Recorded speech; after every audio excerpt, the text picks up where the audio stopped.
사도신경 하심으로 예배를 시작하겠습니다. 나는 전능하신 아버지 하나님, 천지의 창조주를 믿습니다. 나는 그의 유일하신 아들, 우리 주 예수 그리스도를 믿습니다. 그는 성령으로 잉태되어 동정녀 마리아에게서 나시고 본디오 빌라도에게 고난을 받아 십자가에 못 박혀 죽으시고 장사된 지 사흘 만에 죽은 자 가운데서 다시 살아나셨으며 하늘에 오르시어 전능하신 아버지 하나님 우편에 앉아 계시다가 거기로부터 살아있는 자와 죽은 자를 심판하러 오십니다. 나는 성령을 믿으며 거룩한 공교회와 성도의 교제와 죄를 용서받는 것과 몸의 부활과 영생을 믿습니다. 아멘. 디렉션 교회 온라인 예배 오신 여러분들을 환영하고 축복합니다. 찬양으로 예배를 시작하도록 하겠습니다.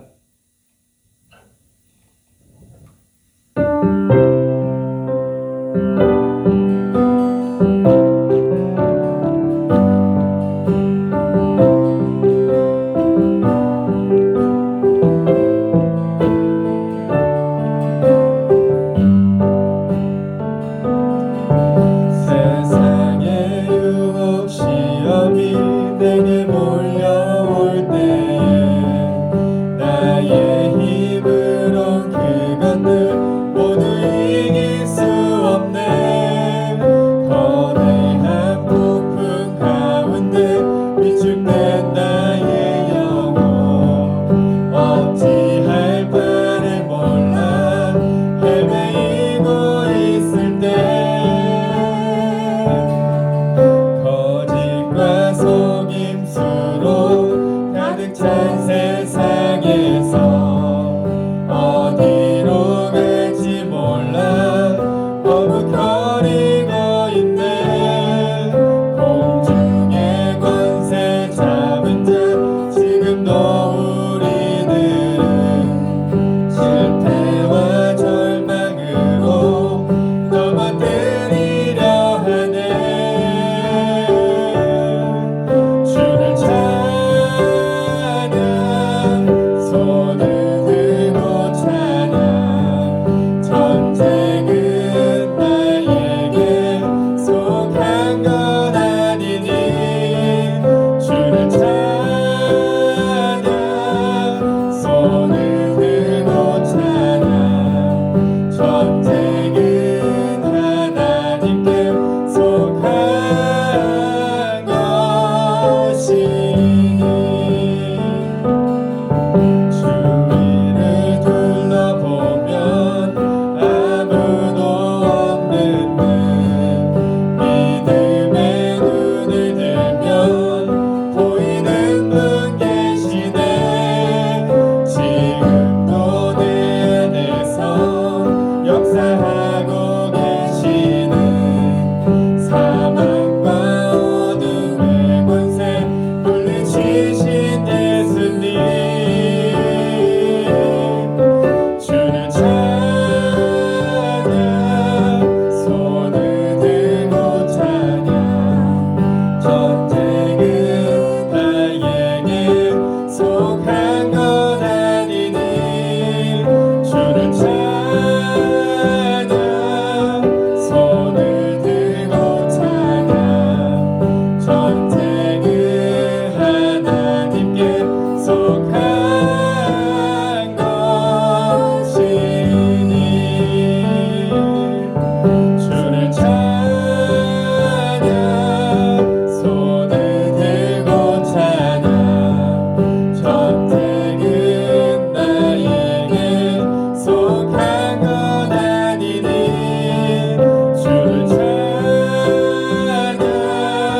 손을 들고 찬양 전쟁은 하나님께 속한 것이니.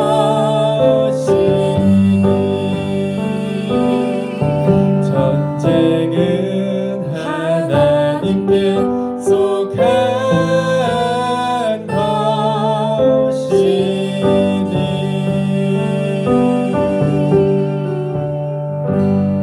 아멘.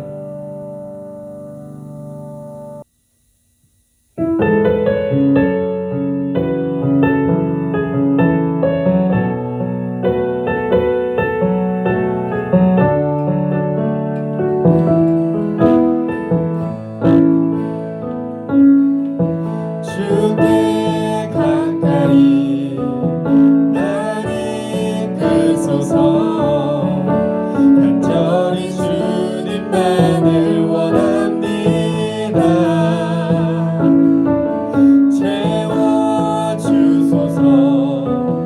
주의 사랑을 진정한 찬양 드릴 수 있도록 주께 가까이 날 이끄소서. 간절히 주님만을 원합니다. 채워주소서. 주의 사랑을 진정한 찬양 드릴 수 있도록 목마른 나의 영혼 주를 부르니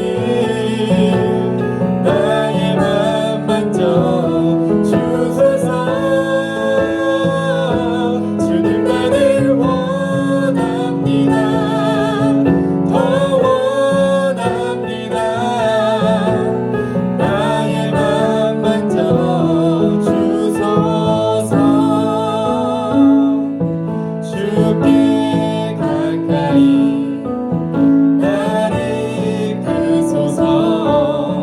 간절히 주님만을 원합니다. 채워주소서. 주의 사랑을 진정한 찬양 드릴 수 있도록 주께 가까이 날 이끄소서. 간절히 주님만을 원합니다. 채워주소서. 주의 사랑을 진정한 찬양 드릴 수 있도록 목마른 나의 영혼 주를 부르니 나의 맘 만져 주소서. 주님만을 원합니다. 더 원합니다. 나의 맘 만져 주소서. 목마른 나의 영혼 주를 부르니 나의 맘 만져 주소서. 주님만을 원합니다. 더 원합니다. 나의 맘 만져 주소서. 주님만을 원합니다. 더 원합니다. 나의 맘 만져 주소서.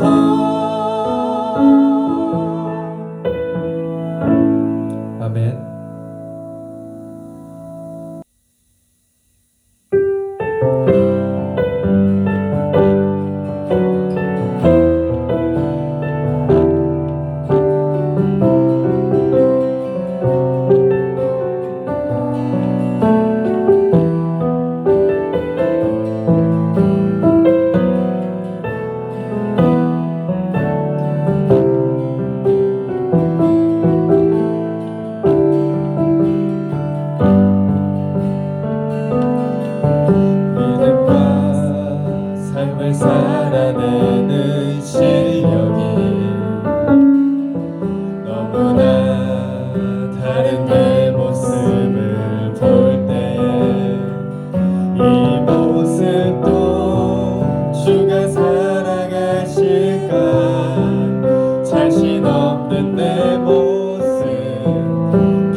행복이 가득한 디렉션 교회 소식입니다.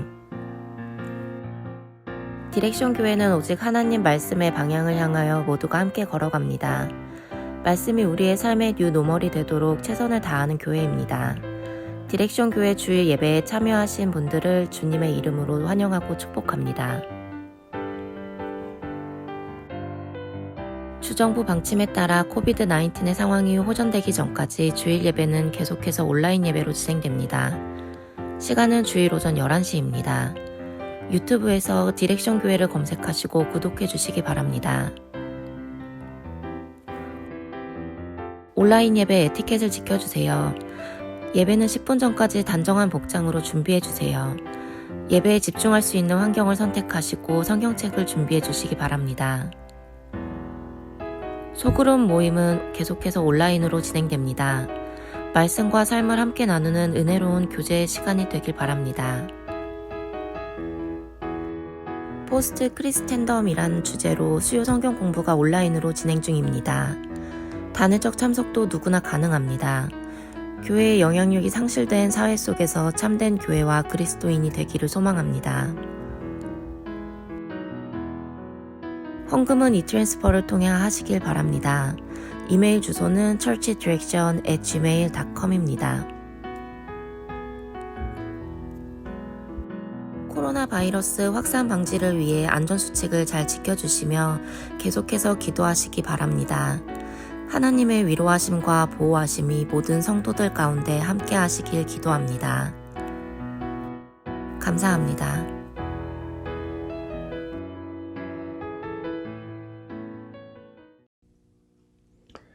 자, 오늘 하나님 말씀은 여호수아서 5장 1절부터 15절입니다. 여호수아서 5장 1절부터 15절입니다. 자, 우리 화면을 보시고 우리 다 함께 한 목소리로 읽겠습니다. 요단 서쪽의 아모리 사람의 모든 왕들과 해변의 가나안 사람들의 모든 왕들이 여호와께서 요단물을 이스라엘 자손들 앞에서 말리시고 우리를 건너게 하셨음을 듣고 마음이 녹았고 이스라엘 자손들 때문에 정신을 잃었더라.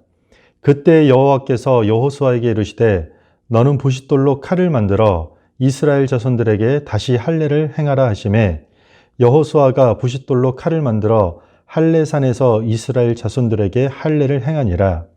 여호수아가 할례를 시행한 까닭은 이것이니 애굽에서 나온 모든 백성 중 남자 곧 모든 군사는 애굽에서 나온 후 광야길에서 죽었는데 그 나온 백성들은 다 할례를 받았으나 다만 애굽에서 나온 후 광야길에서 난 자는 할례를 받지 못하였음이니라. 이스라엘 자손들이 여호와의 음성을 청종하지 아니하므로 여호와께서 그들에게 대하여 맹세하사 그들의 조상에게 맹세하여 우리에게 주리라고 하신 땅 곧 젖과 꿀이 흐르는 땅을 그들이 보지 못하게 하리라 하시매 애굽에서 나온 족속 곧 군사들이 다 멸절하기까지 40년 동안 광야에서 헤매었더니 그들의 대를 잇게 하신 이 자손에게 여호수아가 할례를 행하였으니 길에서는 그들에게 할례를 행하지 못하였으므로 할례 없는 자가 되었음이었더라. 또 그 모든 백성에게 할례 행하기를 마침에 백성이 진중 각 처소에 머물며 낫기를 기다릴 때에 여호와께서 여호수아에게 이르시되 내가 오늘 애굽의 수치를 너희에게서 떠나가게 하였다 하셨으므로 그곳 이름을 오늘까지 길갈이라 하느니라. 또 이스라엘 자손들이 길갈에 진쳤고 그달 14일 저녁에는 여리고 평지에서 유월절을 지켰으며 유월절 이튿날에 그 땅의 소산물을 먹되 그날에 무교병과 볶은곡식을 먹었더라. 또 그 땅의 소산물을 먹은 다음 날에 만나가 그쳤으니 이스라엘 사람들이 다시는 만나를 얻지 못하였고 그 해에 가나안 땅의 소출을 먹었더라. 여호수아가 여리고에 가까이 이르렀을 때 눈을 들어본즉 한 사람이 칼을 빼어 손에 들고 마주 서 있는지라. 여호수아가 나아가서 그에게 묻되 너는 우리를 위하느냐 우리의 적들을 위하느냐 하니 그가 이르되 아니라 나는 여호와의 군대 대장으로 지금 왔느니라 하는지라. 여호수아가 얼굴을 땅에 대고 엎드려 절하고 그에게 이르되 내 주여 종에게 무슨 말씀을 하려 하시나이까. 여호와의 군대 대장이 여호수아에게 이르되 내 발에서 신을 벗으라. 내가 선 곳은 거룩하니라 하니 여호수아가 그대로 행하니라. 아멘. 자, 오늘 말씀은 잠깐 멈춤이라는 주제로 우리 하나님 말씀을 함께 나누도록 하겠습니다. 여호수아서 6번째 시간입니다. 이 범람하는 요단강을 건넌 이스라엘은 길갈이라는 곳에 진을 치고 12개의 돌을 모아서 하나님의 명령대로 기념비를 세우게 됩니다. 요단강을 건넌 후 가나안 입성을 이제 진짜 눈앞에 두고 있는 것이에요. 그리고 아마 이스라엘 백성들은 사기가 아주 높아졌을 것이라 예상됩니다. 반면에 가나안 사람들의 사기는 지금 완전히 바닥으로 떨어지고 있는 것입니다. 우리 1절 한번 다시 읽겠습니다. 요단 서쪽의 아모리 사람들의 모든 왕들과 해변의 가나안 사람들의 모든 왕들이 여호와께서 요단물을 이스라엘 자손들 앞에서 말리시고 우리를 건너게 하셨음을 듣고 마음이 녹았고 이스라엘 자손들 때문에 정신을 잃었더라. 지금 가나안 사람들 전부가 뭐라고요? 마음이 녹았고 정신을 잃었다라는 것이요. 그렇지 않아도 이스라엘 백성들이 홍해를 건너고 전쟁의 승리를 이끌게 했던 하나님의 이야기를 듣고 가나안 사람들은 이미 우리가 라합을 통해서 들었듯이 두려워 떨고 있었던 것이요. 그런데 이제 범람하는 요단강 물을 멈추게 하고 그리고 이스라엘을 건너게 한 사건을 이제 알게 되면서 그야말로 정신 차릴 수 없을 정도로 가나안 사람들이 절망의 상태에 놓이게 되는 것이에요. 가나안 사람들을 지금 이스라엘의 신이 너무 세다고 잔뜩 겁을 먹고 움츠려 있는 상태예요. 한마디로 이야기하면 가나안의 사기가 완전히 꺾여 있는 상태가 되었다라는 것이에요. 자, 그럼 이게 어떤 상황일까요? 공격하기 딱 좋은 타이밍. 그렇죠? 적을 치기 가장 좋은 기회인 것이에요. 사기가 다 떨어져 있으니까. 그들이 두려워하고 이렇게 사기가 완전히 바닥에 떨어져 있을 때 바로 지금 당장 공격하면 정말 좋을 타이밍이라 생각할 수 있어요. 그런데 하나님께서는 이런 절호의 타이밍에 아주 뜻밖의 명령을 내리십니다. 2절에 보면 그때 여호와께서 여호수아에게 이르시되 너는 부싯돌로 칼을 만들어 이스라엘 자손에게 다시 할례를 행하라 하시매. 다시 할례를 행하라고 명령하세요. 가나안의 사기가 바닥으로 떨어졌을 때 공격하기 지금 딱 좋은 타이밍인데 하나님께서는 계속 전진하라는 명령을 하지 않으시고 잠시 이스라엘 백성들을 멈추게 하시고 명령을 하세요. 두 가지 명령, 할례를 하라. 그리고 또 하나, 유월절을 지키라 하여. 이 중요한 타이밍에 할례를 명하세요. 여러분들 그 할례가 무엇인가요? 할례. 하나님께서는 과거 이스라엘의 조상 아브라함에게 너의 자손이 하늘의 별과 같이 땅의 모래같이 많아질 것이라고 이야기하면서 하나님을 진정으로 사랑하고 하나님 앞에 진실하게 순종하면 너희 자손들은 번성하게 될 것이고 크게 될 것이라고 약속을 해주세요. 그리고 그 약속의 증표로 모든 이스라엘 남자아이들이 태어나면 만 8일 안에 생식기에 할례를 받기로 해요. 이스라엘은 그저 수많은 이방 민족들 중에 그냥 단 하나 거기 속해져 있는 그런 민족이 아니라 하나님의 아주 스페셜한 민족임을 상징하는 것이에요. 그래서 이스라엘 백성들은 이 할례를 통해서 이스라엘은 다른 이방 민족들과 구별되게 살아갈 것을 계속해서 상기시켜야 되는 것이에요. 그게 할례가 가지고 있는 의미예요.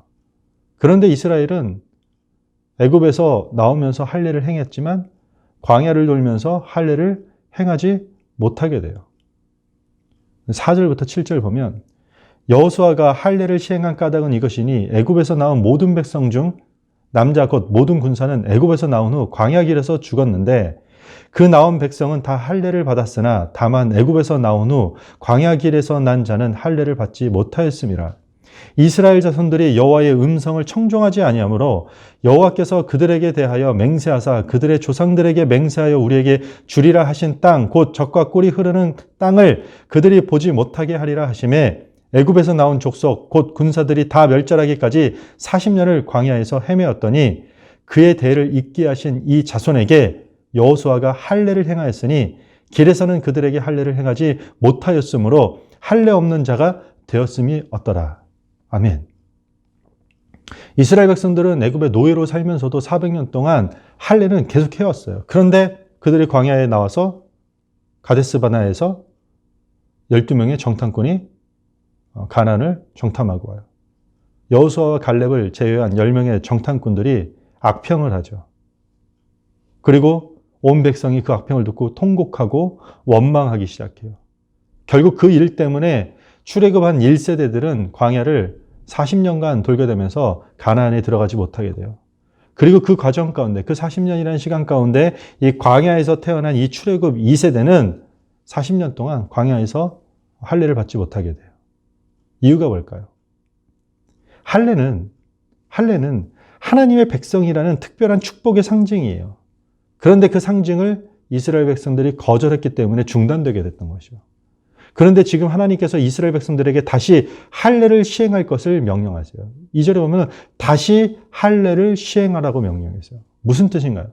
하나님께서 이스라엘이 하나님의 백성이라는 정체성, 한마디로 얘기하면 다른 민족들과 구별되게 살아갈 것을 다시 상기시키겠다라는 것이에요. 9절에 보면 여호와께서 여호수아에게 이르시되 내가 오늘 애굽의 수치를 너희에게서 떠나가게 하였다 하셨으므로 그곳 이름을 오늘까지 길갈이라 하느니라. 이 할례 사건을 통해서 애굽의 수치를 떠나게 했다라는 것이요. 애굽의 수치가 뭘까요? 과거 이스라엘 백성들이 아주 힘들게 출애굽을 했어요. 그런데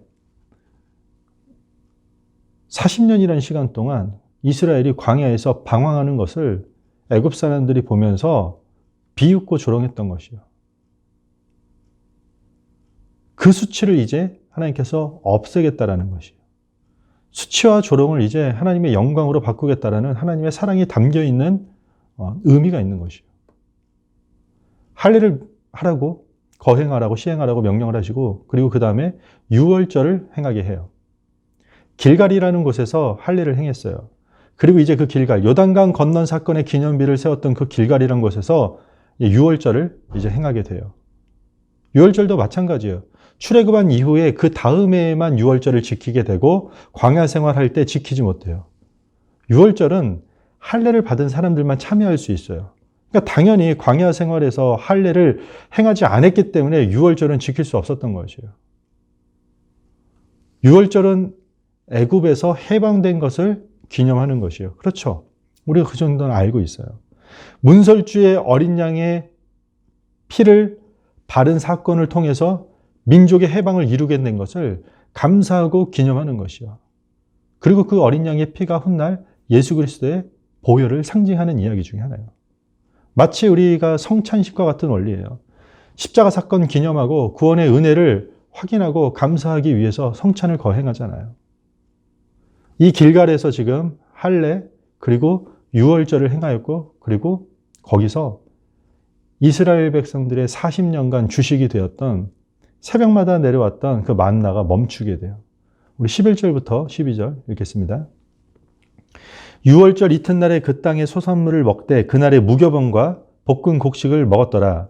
또 그 땅의 소산물을 먹은 다음 날에 만나가 그쳤으니 이스라엘 사람들이 다시는 만나를 얻지 못하였고 그 해에 가나안 땅에 소출을 먹었더라. 유월절을 행하고 이튿날 그 땅의 소산물을 먹은 것이요. 그리고 만나가 그친 것이요. 하나님께서는 이 할례와 유월절은 다시 부활시켰는데 만나는 여기서 멈추게 했어요. 이제 끝나게 된 것이요. 가나안에 들어가자마자 시기가 어땠죠? 추수철이에요. 추수철이라 이들이 곡식을 먹을 수 있었어요. 가나안 땅의 곡식을 먹기 시작하자 다음 날부터 이스라엘 백성들을 40년 동안 매일 내렸던 그 만나가 더 이상 내리지 않게 되는 거죠. 새 땅에서 새 음식 먹기 시작하면서 드디어 40년의 광야 생활이 공식적으로 막을 내리는 것이에요. 광야에서는 이스라엘 백성들을 마치 어린아이를 양육할 때처럼 아무 조건 없이 계속해서 매일의 양식을 내려주셨어요. 만나로. 그런데 만나가 멈추었다라는 것은 이제 하나님의 그 은혜가 멈췄다라는 뜻인가요? 아니에요. 하나님의 은혜가 이제 멈췄다라는 뜻이 아니라 그들의 필요를 채우는 하나님의 방법이 바뀌었다라는 것이에요. 이전에는 그냥 어린아이 양육할 때처럼 무조건적으로 그냥 매일 양식을 내려주셨는데 이제는 그런 영적 어린아이가 아니라 이스라엘 백성들이 영적 군대가 되어야 되는 것이에요. 만나와 다르게 지금 땅의 소출을 먹었잖아요. 이 땅의 소사는 심고 거두는 수고에 따라 달라지는 것이에요. 한마디로 하나님의 백성이라는 정체성을 유지하고 그 백성대로 살 때 땅의 소산을 풍성하게 먹고 누릴 수도 있고 제대로 먹지 못하고 기근과 어려움으로 고생할 수도 있다는 이야기예요. 이스라엘 백성들은 이제 이 길갈에서 할례, 유월절 시행하면서 땅의 소산을 먹으면서 광야 생활에 막을 다 내렸어요. 이제 그야말로 요단강 건너서 이제 가나안 땅에 진입해 와 있는 것이에요. 정말 가나안 땅을 점령할 만반의 준비가 지금 된 상태예요. 여호수아는 여리고 근처에 가까이 나가서 살피다가 웬 칼을 들고 서 있는 한 남자와 마주치게 됩니다. 13절부터 15절입니다. 화면을 보시고 우리 한 목소리로 같이 읽겠습니다. 시작. 여호수아가 여리고에 가까이 이르렀을 때 눈을 들어본즉 한 사람이 칼을 빼어 손에 들고 마주 서 있는지라. 여호수아가 나아가서 그에게 묻되 너는 우리를 위하느냐 우리의 적들을 위하느냐 하니 그가 이르되 아니라 나는 여호와의 군대 대장으로 지금 왔느니라 하는지라. 여호수아가 얼굴을 땅에 대고 엎드려 절하고 그에게 이르되 내 주여 종에게 무슨 말씀을 하려 하시나이까. 여호와의 군대 대장이 여호수아에게 이르되 내 발에서 신을 벗으라. 내가 선 것은 거룩하니라 하니 여호수아가 그대로 행하니라. 아멘. 여호수아가 여리고 근처에 갔다가 웬 칼을 든 사람을 마주하게 되는 것이요. 성경에서 이 칼을 뽑아든 이 신적 존재들이 두 차례 등장해요. 구약 성경에. 그런데 모두 다 하나님의 천사로 등장을 하는 것이요. 마찬가지로 지금도 하나님의 천사가 지금 여호수아 앞에 칼을 들고 등장한 것이에요. 여호수아가 그를 향해 물어요. 당신은 우리를 위합니까? 아니면 우리의 적들을 위합니까? 물어요. 아군입니까? 적군입니까? 내 편입니까? 저쪽 편입니까? 라는 건 묻는 것이에요. 여호수아가 기대했던 대답이 뭘까요? 나 너를 위한 편이야, 네 편이야 라는 것을 기대했겠죠. 그런데 이 하나님의 천사의 대답이 뭐죠? 둘 다 아니라는 것이요. 아니다라고 얘기해요. 아니다. 질문 전체를 부정해요. 한마디로 나는 너를 위하는 것도 아니고 네 적을 위하는 것도 아니야. 나는 여호와의 군대 대장으로 왔노라라고 얘기해요. 여호와의 군대가 뭘까? 이스라엘 군대를 가리키는 것이에요. 그러니까 나는 이스라엘의 군대 대장으로 왔다라고 얘기해요. 여호수아의 질문이 조금 잘못됐던 것이에요.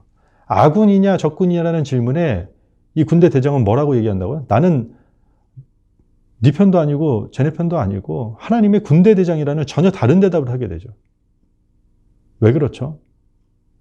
하나님은 일방적으로 어느 한 사람들의 편을 들어주시는 분이 아니기 때문에 그래요.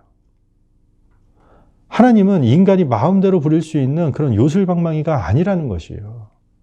하나님을 내 편이 되겠다라는 생각 자체가 잘못된 것이에요. 우리가 하나님 편이 되는 것이지 하나님이 내 편이 되는 게 아니라는 이야기예요. 하나님의 천사에 해당하는 이 군대 대장은 이스라엘 백성들의 군대 사령관으로 왔다라는 얘기예요. 지휘관으로 왔다라는 거죠, 자기가.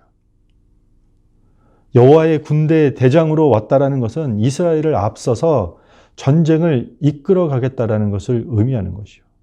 그 순간 이 천사의 정체를 알게 된 여호수아가 얼굴을 땅바닥에 대고 납작 엎드려서 그에게 말을 청해요. 종에게 무슨 말씀을 하려 하십니까? 하나님의 천사라는 걸 알게 된 것이요. 하나님이 보내신 자라는 걸 알게 된 것이요. 그리고 그 군대 대장이 여호수아에게 이렇게 명령해요. 내 발에서 신을 벗으라. 네가 선 곳은 거룩한 곳이라. 그리고 여호수아가 그대로 행하게 되는 장면이. 많이 본 장면 아닌가요? 40년 전 모세를 다시 부를 때와 똑같은 요구를 하는 것이요. 내 신을 벗으라. 내가 선 땅은 거룩한 곳이니라. 신을 벗다라는 말은 어떤 의미일까요? 고대 근동 지방에서는 신을 벗다라는 것은 권리를 포기하다, 권리를 양도한다라는 그런 뜻이에요. 그래서 우리가 잘 아는 룻기를 보면은 보아스에게 룻의 기업을 물을 권리를 양도하기 위해 신발을 벗음으로써 그것을 확인시켜주는 장면이 나와요. 이스라엘의 군대 대장에게 여호수아의 지휘권을 양도하라는 이야기예요. 한마디로 하나님께서 이스라엘에 앞장서서 주도하시면서 싸울 것이기 때문에 전쟁의 모든 지휘권을 하나님께 양도하라라는 말이에요. 내 신을 벗어라, 거기서. 여호수아는 어떻게 했다고요? 그대로 했다라는 것이죠. 무슨 말이에요? 하나님께 모든 지휘권을 넘겨드렸다라는 것이죠. 그래서 6장에 보면, 우리가 오늘 5장이잖아요. 이 6장으로 넘어가면은 여리고 성을 공격할 때 전혀 상상할 수 없는 이상한 전술에도 여호수아가 그 명령에 순종하고 그대로 행하여서 승리하게 되는 장면이 다음 주에 나오는 거죠.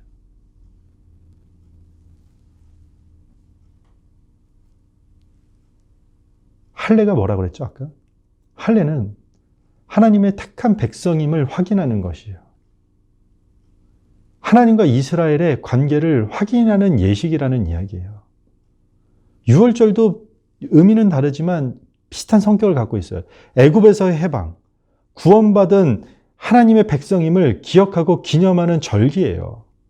그러니까 할례나 유월절의 핵심은 구원받은 하나님의 백성으로서 구별된 삶을 살아가는 것이에요. 할례나 유월절 모두. 뭐라고요? 구원받은 하나님의 백성으로서 구별된 삶을 살아가는 것이 할례나 유월절의 핵심 내용이에요. 한마디로 이 할례나 유월절, 이것들을 통해 이스라엘의 정체성을 다시 한번 하나님과의 관계 속에서 규정하겠다라는 이야기예요. 이 할례와 유월절을 행하면서 이스라엘의 정체성을 하나님께서 다시 회복시키겠다. 40년 동안 할례 받지 못하였고 광야 가운데, 그리고 거기서 하나님 앞에 유월절 지키지 못하였던 이스라엘 백성들에게 다시 구원을 상기시키게 하고 하나님의 언약 백성이라는 특별한 하나님과의 관계에 있는 하나님의 자녀라는 것을 다시 정체성을 세우기 위함이라는 것이죠. 그런데 그거를 지금 어느 순간에 한다고요? 이스라엘 백성들이 지금 요단을 건넜어요.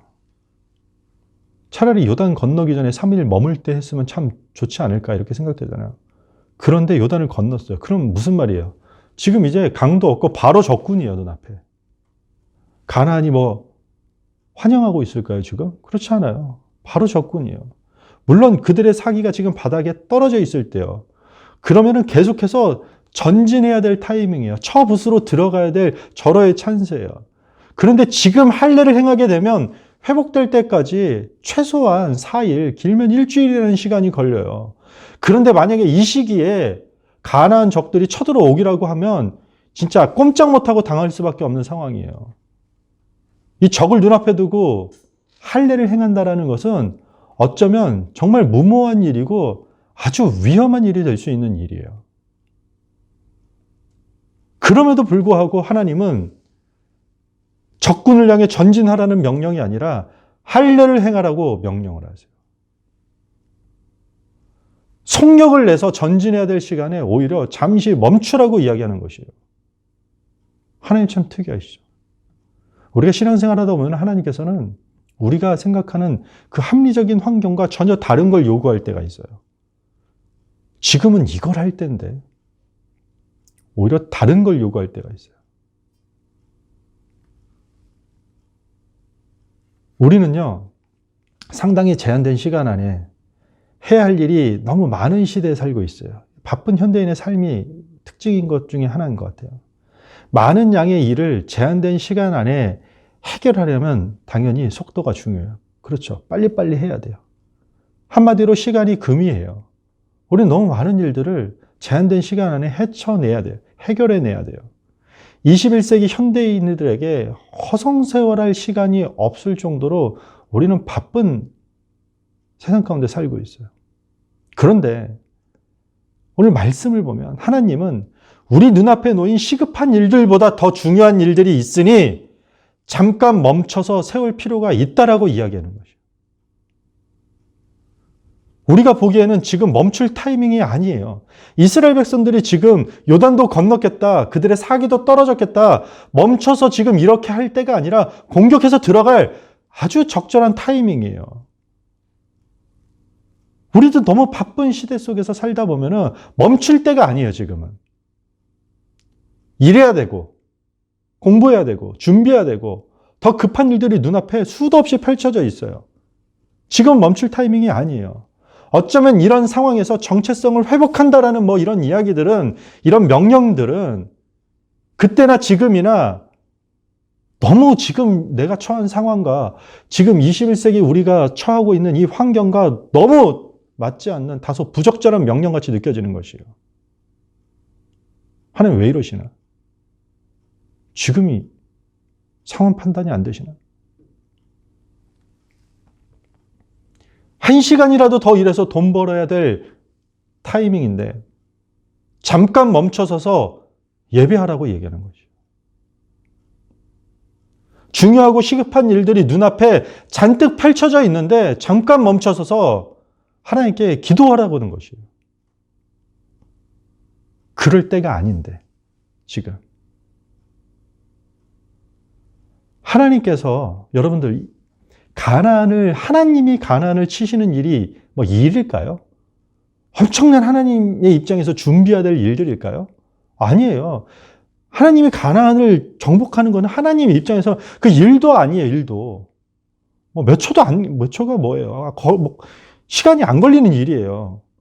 가나안 정복하는 것은 아무 문제가 아닌데 그 가나안을 누가 정복하느냐는 문제가 되는 것이에요. 어떤 이스라엘 백성들이 정복하느냐가 매우 중요하기 때문에 그래요. 하나님의 구원의 은혜를 감사하고 세상과 다른 구별된 삶을 살아가는 그 이스라엘의 백성들이 가나안을 정복하는 것이에요. 그게 중요한 것이에요. 주님은 언젠가 다시 오실 것이에요. 여러분들 그거 믿습니까? 다시 오실 주님을 여러분들 믿습니까?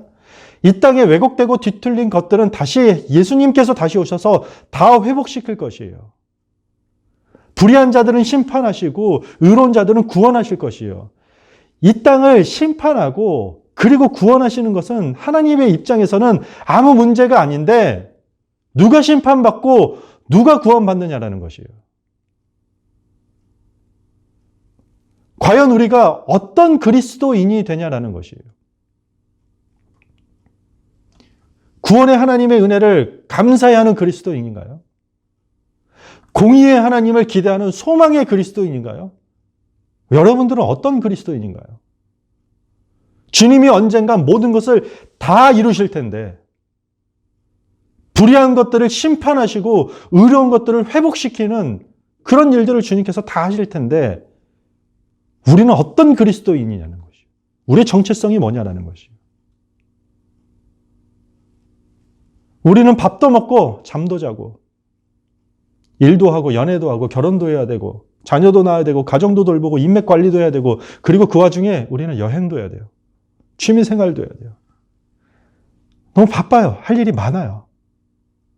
그러다 보면 늘 우리 눈앞에 펼쳐져 있는 일들은 지금 이 시간에 하면 딱 좋은 일들이 계속해서 매일매일 펼쳐질 텐데 잠깐 멈춰서 우리의 영원한 하나님께 예배하지 못한다면 그때 잠깐 멈춰서서 그 하나님의 뜻을 구하는 기도를 하지 못한다면 그야말로 비극적인 인생이 되는 것이에요.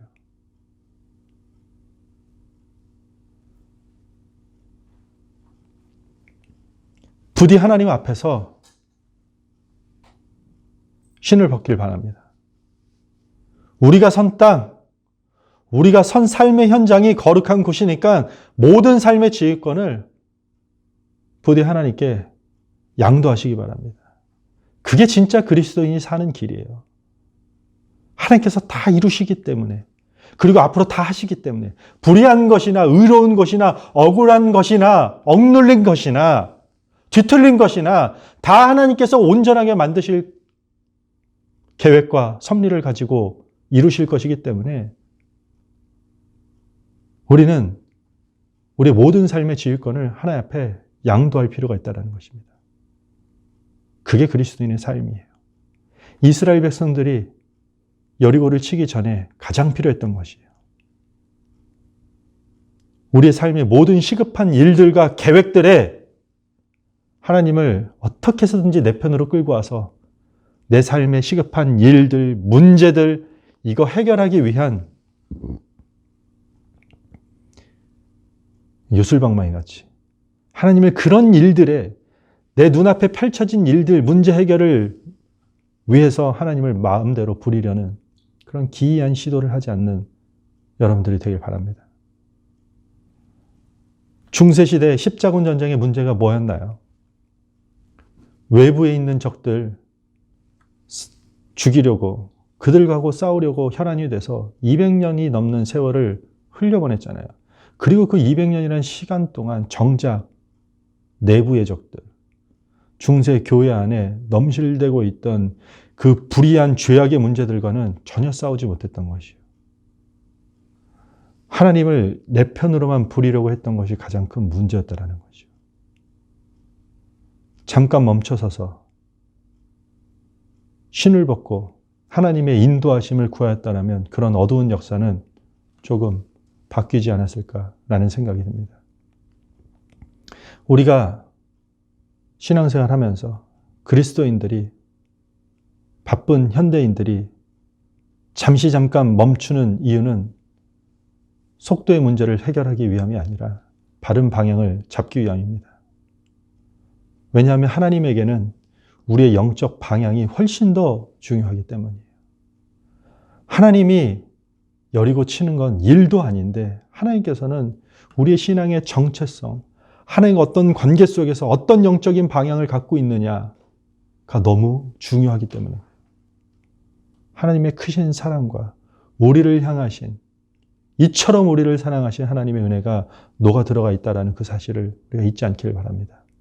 하나님의 백성으로서 구별된 삶을 살아가야 한다는 그 정체성을 우리의 일상의 삶 속에 잠깐 멈춰서서 다시 한번 확립시키고 다시 한번 내가 어떤 그리스도인인지 다시 한번 그 정체성을 다시 세워나가는 저 여러분들이 되기를 바랍니다.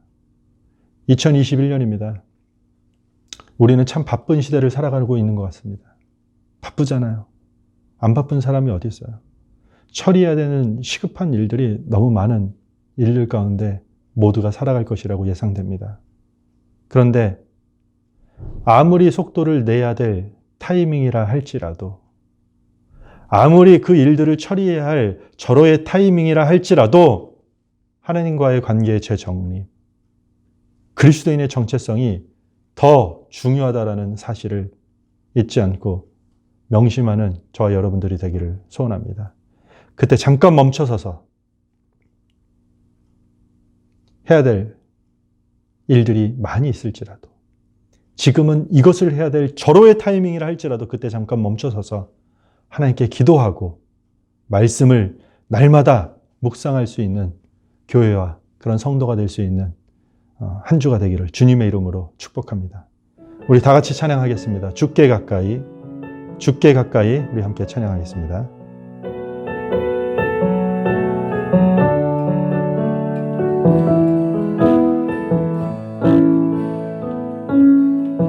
주께 가까이 나를 이끄소서.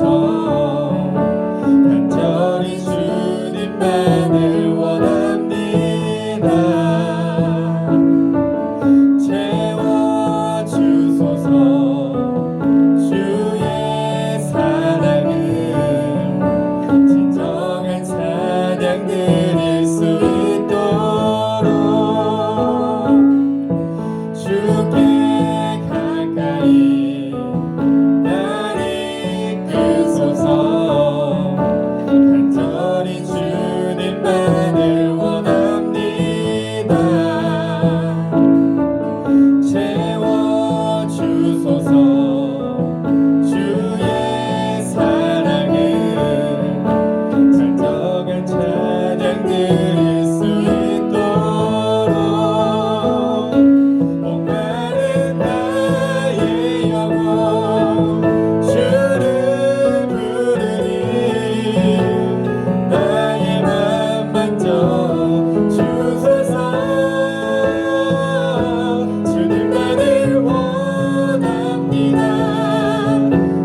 화면에 보이시는 기도 제목에 따라 우리 다 함께 기도하겠습니다.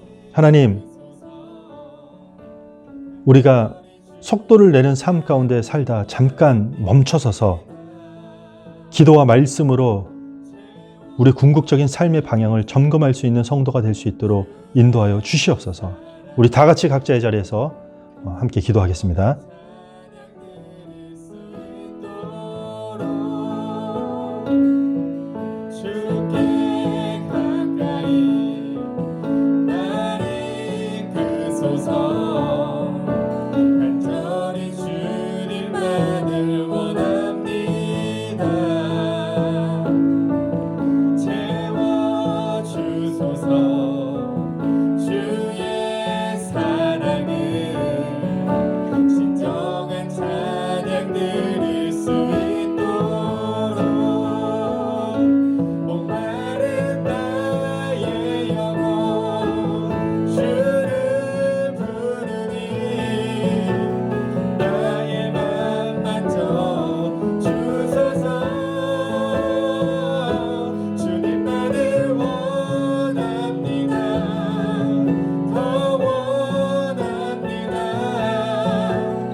하나님, 우리는 참 해야 할 일이 많은 참 바쁜 시대를 살고 있습니다. 비록 일거리가 넘쳐나고 결정해야 될 여러 시대를 산다 할지라도 주님과 더 가까워지는 삶을 우선적으로 살 수 있는 저희가 될 수 있도록 우리를 의로운 길로 인도하여 주시옵소서. 우리 눈앞에 놓인 그 시급한 일들보다 더 중요한 그리스도인의 정체성을 잃지 않게 하여 주시옵소서. 잠깐 멈춰서서 구원의 하나님을 찬양하고 잠깐 멈춰서서 주님의 뜻을 구하는 기도와 그런 구별된 삶을 살아낼 수 있는 교회와 성도가 될 수 있는 은혜를 우리 가운데 더하여 주시옵소서. 이제는 우리 주 예수 그리스도의 은혜와 하나님의 사랑과 성령님의 교통하심이 우리의 일상 가운데 잠깐 멈춰서서 하나님의 인도하심을 구하기를 바라는 머리 숙인 성도들의 바쁜 삶의 현장 가운데 이제로부터 영원토록 함께 있을지어다. 아멘.